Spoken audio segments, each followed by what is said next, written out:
Welcome student. Now we are continuing our next point, that is a free fall, ज्याला आपण मुक्त पतने असे म्हणतो. If we release an object from a height, एखाद्या उंचीहून आपण object जर खाली सोडलं, it get pulled towards the earth because of a gravitational force. हे आपल्याला माहितीच आहे. Object falling solely under the influence of a gravitational force. ज्यावेळेस ते ऑब्जेक्ट फ्रीली खाली पडत असतं त्यावेळेस ते पूर्णतः ग्रॅव्हिटेशनल फोर्सच्या अंडर असतं. आणि मग तशा प्रकारचं ऑब्जेक्ट जर खाली पडत असेल तर आपण त्याला फ्री फॉल किंवा फॉलोइंग फ्रीली असं आपण त्याला म्हणतो.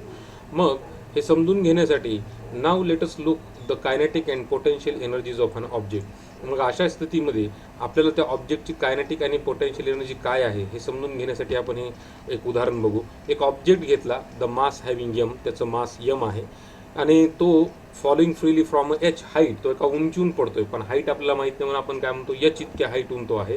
And Wien object is at a different height. आता हे समजून घेण्यासाठी आपण पुढची डायग्राम बघू. हे सरफेस आहे, या एच इतक्या तो उंचीवर आहे, एच इतक्या तो उंचीवर आहे तो, आणि तो इथून खाली पडतो. इथं समजा ऑब्जेक्ट आहे मास, त्याचं आपण असं गृहीत पकडलं की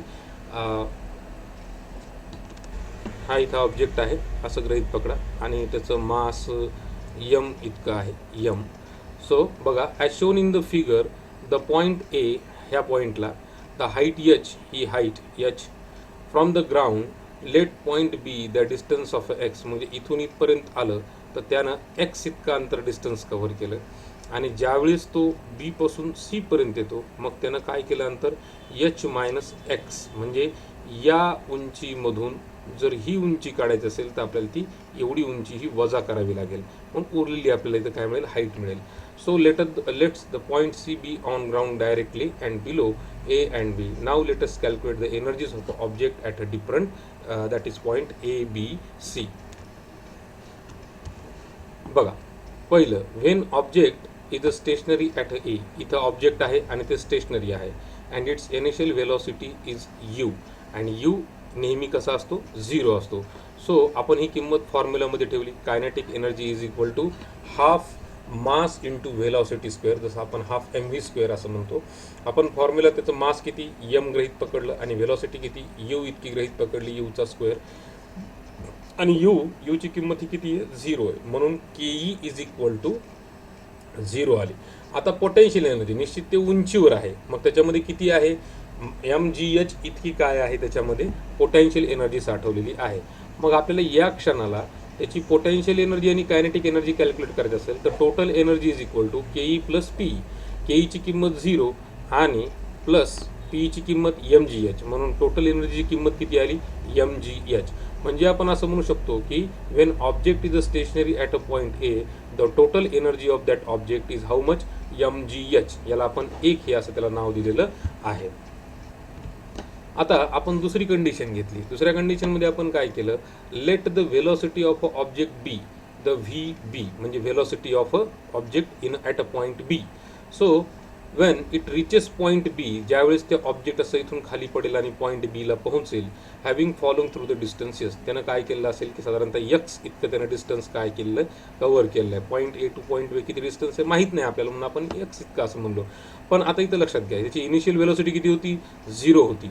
त्याची डिस्प्लेसमेंट किती झाली, एक्स इतकी झाली. आपल्याला किती सध्या माहीत नाही म्हणून आपण किती म्हणतो, एक्स इतकी. आणि त्याचं ॲक्सेलरेशन किती आहे, जी आहे, म्हणजे तो under the influence of a gravity आहे, म्हणून त्याची किंमत काय झाली, जी. सो आपल्याला मग ही असा फॉर्म्युला माहिती आहे, V square is equal to U square plus 2as.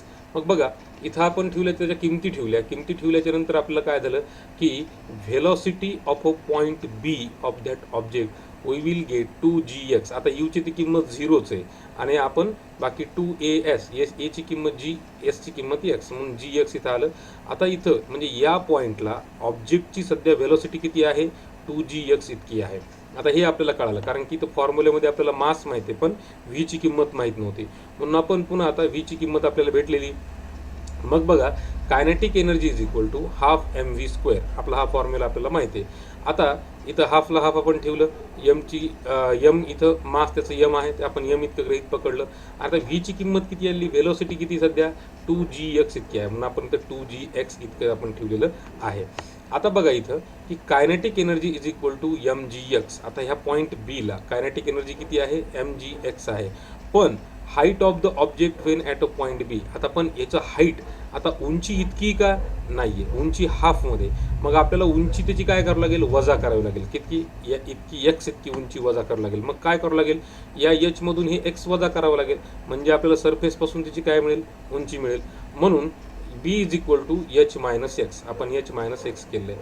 म्हणून आपण इथं आता कायनेटिक एनर्जी मिळाली. आता आपल्याला काय घ्यायचं आहे, एम जी एच घ्यायचं आहे. So P is equal to, आपल्याला कायनेटिक एनर्जीचा काय फॉर्म्युला, पोटेन्शियल एनर्जीचा फॉर्म्युला माहिती आहे आपल्याला. एम जी एच इतका आहे, मास आहे, जी आहे, आणि एचची किंमत काय आहे आता इथं, एच मायनस एक्स. कारण की इथं एच पूर्ण आहे का नाही, हे काय जे का असेल ते एक्सची किंमत आपल्याला माहीत नाही, म्हणून आपण एच मायनस एक्स आपण तसंच गृहीत पकडलं.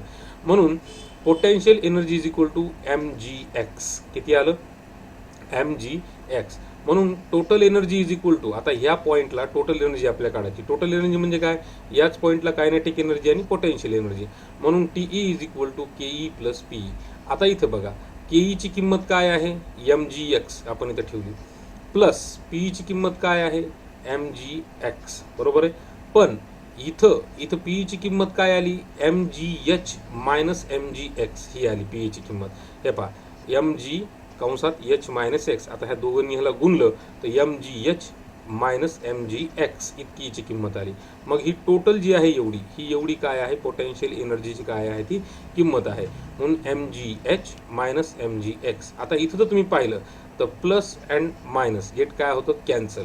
म्हणजे हे प्लस एम जी एक्स आणि minus M G X get cancel, आणि उरलं काय, M G H. Total energy काय झाली, एम जी एच. आता पूर्वीच्या इक्वेशनमध्ये बघा, इथं पण टोटल एनर्जी किती झाली, एम जी एच. म्हणजे पॉईंट एला ऑब्जेक्ट असताना देखील कायनेटिक एनर्जी आणि potential energy M G H इतकीच होती. हे इक्वेशन 1 होतं. ज्यावेळेस ऑब्जेक्ट पॉईंट बीला आलं त्यावेळेस सुद्धा त्याची एनर्जी किती आहे, एम जी एच इतकीच आहे. म्हणून याला आपण काय दिलं, इक्वेशन नंबर 2 दिलं. हे थोडंसं व्यवस्थित समजून घ्या. आता पॉईंट 3, आता इथं ऑब्जेक्ट सी पॉइंटर आहे. इथं किती, सी. म्हणजे let the velocity of a object, that is velocity of a C, म्हणजे velocity of object at a point C when it reaches in the ground. म्हणजे इथं तो जमिनीवर पोहोचलेला आहे, near to the point C. Now याची U सुरुवातीची velocity किती होती, यू ही 0च असणार आहे. आता डिस्टन्स त्यांनी पूर्ण एच इतकं कव्हर केलं आहे. आता हे किती डिस्टन्स कव्हर केलं आहे, एच इतकं पूर्ण. सो आणि ॲक्सेलरेशन इज इक्वल टू जी, म्हणजे under the influence of a gravitation. आता आपल्याला व्हीची किंमत सुरुवातीला काढावी लागेल, कारण की एम व्ही स्क्वेअर आहे. या व्हीची किंमत आपल्याला काढावी लागेल. तर आपण फॉर्म्युला वापरला, V square is equal to U square plus 2as. So तिथं आपण किमती ठेवल्या, यूची ते किंमत 0 आहे, तिथं 2gh. म्हणजे आपल्याला इथं व्हेलॉसिटी किती भेटली, ह्या पॉईंटला 2gh इतकी त्याची व्हेलॉसिटी भेटली. किंमत ठेवली एम, व्हीची किंमत 2gh. या दोघांना आपण सॉल्व केल्याच्या नंतर उत्तर आलं एम जी एच. किती आलं, 2 गेट कॅन्सल हे, आणि उरलं काय, एम जी एच. हे एम जी एच इथं आलं. The height of a object from point, म्हणजे at a point C is 0. आता इथं मात्र हाईट काही आहे का, नाही. हाईट किती आहे, 0 आहे. म्हणून पीची किंमत किती आली, 0 येणार डायरेक्ट, कारण की एम जी एच हाईटवर नाही तर सरफेसवर सध्या. आणि फॉर्म्युल्यामध्ये जर आपण किमती ठेवल्या की total energy is equal to kinetic energy plus potential energy, तर कायनेटिक एनर्जीची किंमत एम जी एच प्लस 0, उरलं काय फक्त एम जी एच. आणि हे इक्वेशन नंबर 3 आहे. मग फ्रॉम अबोव इक्वेशन 1, म्हणजे हे 1, त्यात नंतर 2 आणि त्यानंतर 3, we see that total energy of object is the same at a 3 points, point A, B and C. म्हणजे आपल्याला असं लक्षात येतं की सुरुवातीला आपण जे पाहिलं की now let us look the kinetic and potential energy of the object of a masses that is having M mass and freely falling from H height. कसं आहे, सगळं सेमच आहे. म्हणजे इथं आपण असं म्हणू शकतो की ह्या सगळ्या 3 पॉईंट्समध्ये कशा आहेत, त्या सेम आहेत. म्हणून आपण यातून असं येतो, thus every object has a potential energy when it's on height. ज्यावेळेस प्रत्येक ऑब्जेक्टमध्ये या पृथ्वी तलाच्या ती पोटेन्शियल एनर्जी असते ज्यावेळेस तो हाईटवर असतो, above from the ground, and it keeps getting converted into kinetic energy. आणि तो नेहमी ती पोटेन्शियल एनर्जी कायनेटिक एनर्जीमध्ये काय होत असते, कन्वर्ट होत असते at the object falls toward the ground. म्हणजे ही क्रिया सतत आहे. जसं मी तुम्हाला सुरुवातीला म्हणलं की दोन्ही एनर्जी ह्या सोबतच एक्झिस्ट करतात. On the reaching up a ground point C the potential energy get converted into kinetic energy, but at any point during the free fall total energy remain constant. मग इथं आपण असं म्हणू शकतो की ज्यावेळेस हे फ्री फॉल होत असतो under the influence of a gravitation force, या प्रत्येक पॉईंटला ही टोटल एनर्जी कशी असते, रिमेन कॉन्स्टंटच असते. म्हणजे total energy is equal to potential energy plus kinetic energy. आणि ही इक्वेशन्स आपण त्याप्रमाणे तर मागे याच्यामध्ये आपण डिटर्मिनेशन त्याचं पाहिलेलं आहे. थँक्यू.